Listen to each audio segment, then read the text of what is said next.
I want you to picture this clearly. You're sitting at the airport gate, waiting for a long anticipated flight to Europe. You've got your coffee in hand, your passport tucked safely away, and that quiet excitement that comes with a dream trip finally becoming real.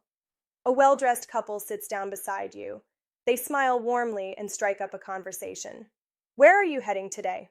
the man asks in a friendly tone. You smile back because that's how you were raised. You answer politely, proud and excited. "We're finally taking that river cruise down the Danube. 2 full weeks." The woman's eyes light up.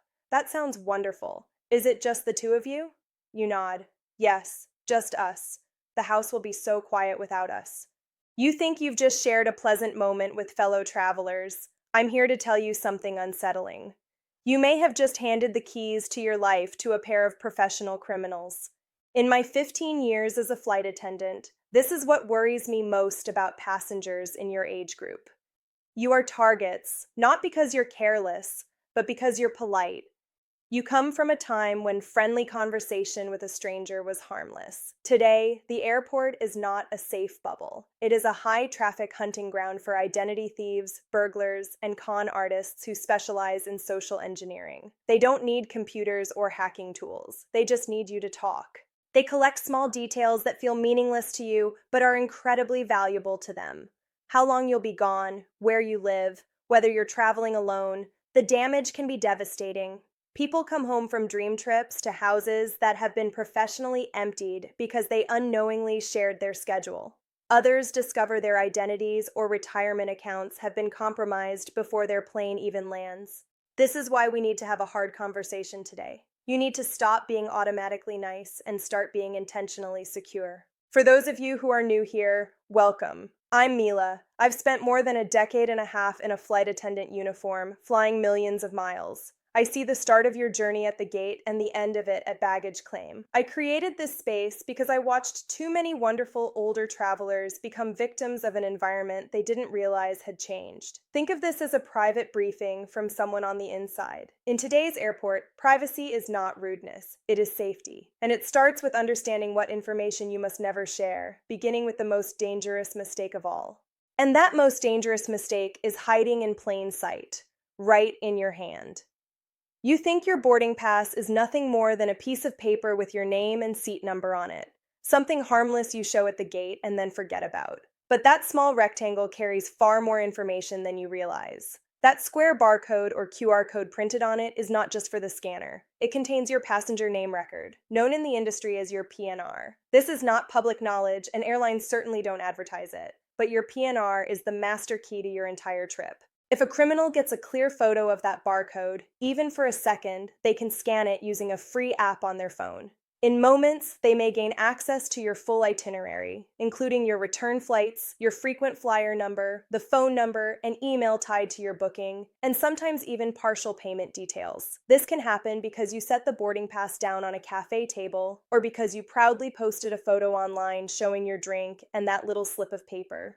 What feels like a joyful travel moment can instantly become a security breach. I once had a passenger, a kind man in his early 60s, flying business class on a long trip to Asia. He was thrilled, taking photos to share the experience. Before takeoff, he snapped a picture of his champagne and his boarding pass resting on the tray table and posted it to social media.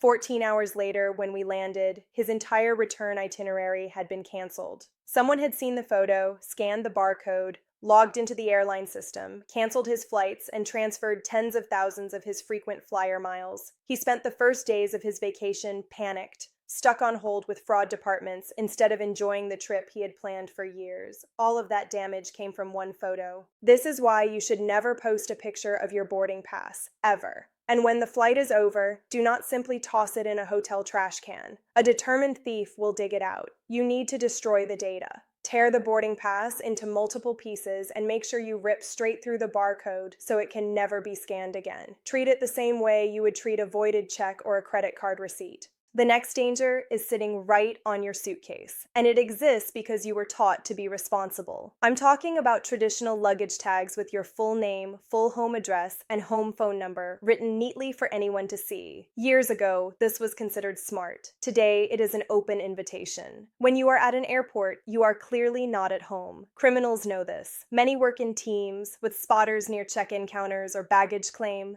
They look for expensive bags with exposed tags. A quick photo taken while standing behind you in line is all they need. With that single image, they know who you are, where you live, and that your house is empty. I know of a retired couple who left for a 2-week cruise with high-end luggage displaying their full address. When they returned, their home had been professionally cleared out. There was no forced entry. Police believe someone at the airport passed their information to a local crew who knew exactly how long they had to work undisturbed. Airlines do not need your home address on the outside of your bag. They already have your information internally. Your luggage tag should include only your first initial and last name, your mobile phone number, and optionally an email address you check regularly. Never include your home address or landline, and avoid tags where the information is openly visible. Use a tag with a flap that covers the card, so someone would have to physically lift it to read it. That small barrier alone stops most casual theft. Now we return to that friendly couple at the gate, because this is where social engineering becomes especially dangerous. One innocent-sounding question causes more harm than almost anything else. So how long are you gone for? This question is not curiosity. It is intelligence gathering. When you answer with exact dates, you are handing over a burglary window. If that same person also sees your luggage tag or hears your last name, they now have a complete profile. This information is also used for scams that target your family. You may have heard of the grandparent scam, where someone calls pretending to be you, claiming they're in trouble abroad and need money. These scams sound convincing because the criminals already know where you are and how long you'll be gone. I once met a woman who chatted with a charming young man during a long delay at an airport bar. She mentioned she was visiting her sister for several weeks and casually shared her hometown. 2 days later, her daughter received a frantic call saying her mother had been hospitalized during the trip and needed immediate payment. The daughter nearly sent thousands before realizing the story wasn't real. You must learn to answer vaguely. You do not owe strangers details about your schedule. If asked how long you'll be away, respond with something like, "Just a short getaway," or "Not too long, we'll be back soon."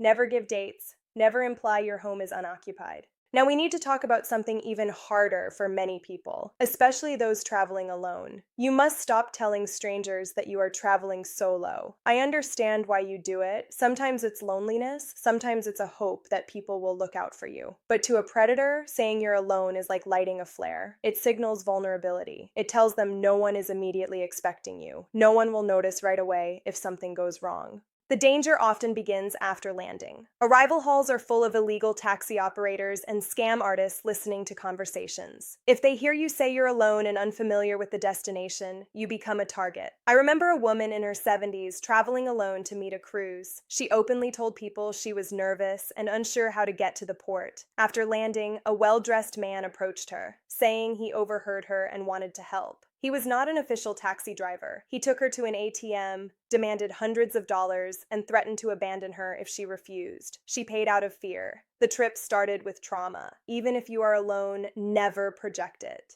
If asked who you're traveling with, say you're meeting family or that someone is picking you up. Look purposeful. If you need help, go only to official desks or uniformed staff. Never accept unsolicited assistance. Because the fastest way criminals reach into your life now is through the phone in your hand. And this is where many well-meaning travelers get into serious trouble without realizing it. I know why you do it. Data plans can be expensive, especially overseas, and airport Wi-Fi feels like a harmless convenience. You sit at the gate, connect to the free network, and start checking email, messaging family, or moving money around to prepare for your trip. What you don't see is that public airport Wi-Fi is one of the most dangerous digital environments you can enter. Here's the reality. A criminal with a cheap piece of equipment sitting just a few seats away from you can create a fake Wi-Fi network that looks completely legitimate. They name it something convincing like free airport Wi-Fi or terminal guest secure. When you connect, you are not connecting to the airport at all. You are connecting directly to their device. This is called a man-in-the-middle attack. And once you're on that network, everything you do can be monitored. If you log into your bank, they capture your username and password. If you enter a credit card number, they have it. If you check email, they may gain access to password resets for other accounts. There was a case involving a retired teacher who connected to what she believed was airport Wi-Fi while waiting for an international flight. She logged into her bank to transfer money for her vacation. By the time she landed hours later, that money was gone, wired overseas. The bank initially refused reimbursement because she had technically logged in with correct credentials. It took months to resolve. This is why you must assume all public airport Wi-Fi is hostile. Never perform financial transactions, never log into sensitive accounts, and never enter payment details while connected to it. If you must access the internet, use your cellular data or a VPN that encrypts your connection so even intercepted data is unreadable. There's another simple step you should take today. Go into your phone's Wi-Fi settings and turn off auto-join networks. You do not want your phone automatically connecting to any open signal it detects. That one setting change eliminates a huge amount of risk. Convenience is not worth your retirement savings. Now let's talk about the document you guard carefully at home, but often handle carelessly in public, your passport. Think about how many times you stand in line holding it open, photo page exposed, while waiting to move forward. That page contains your full legal name, date of birth, passport number, and photo. Modern smartphones can capture a crystal clear image from several feet away. Someone standing behind you or casually walking past can take that photo without you ever noticing. Identity theft rings actively target busy airport lines for this exact reason. You must treat that passport photo page like cash. Keep it closed until the exact moment you need to present it. If you're waiting at a kiosk or counter, shield it with your hand or body. Never let it hang open at your side. Your passport is not just a travel document. It is the core of your identity. Protect it accordingly. There is one more thing you may be leaving behind on every flight without realizing its value: your frequent flyer information. Many travelers, especially seniors, have accumulated miles over decades. Those miles are not points. They are currency. Thousands of dollars worth of flights and perks. When you land, you're tired. You grab your bag and walk off. What often gets left behind is the boarding pass stub in the seat back pocket. That stub frequently contains your full name and frequent flyer number. Here's where it becomes dangerous. Many people use weak passwords on these accounts and rarely monitor them. A thief finds that stub, logs into the airline website, tries common passwords or security questions, and once inside, changes the email address on the account. You get locked out.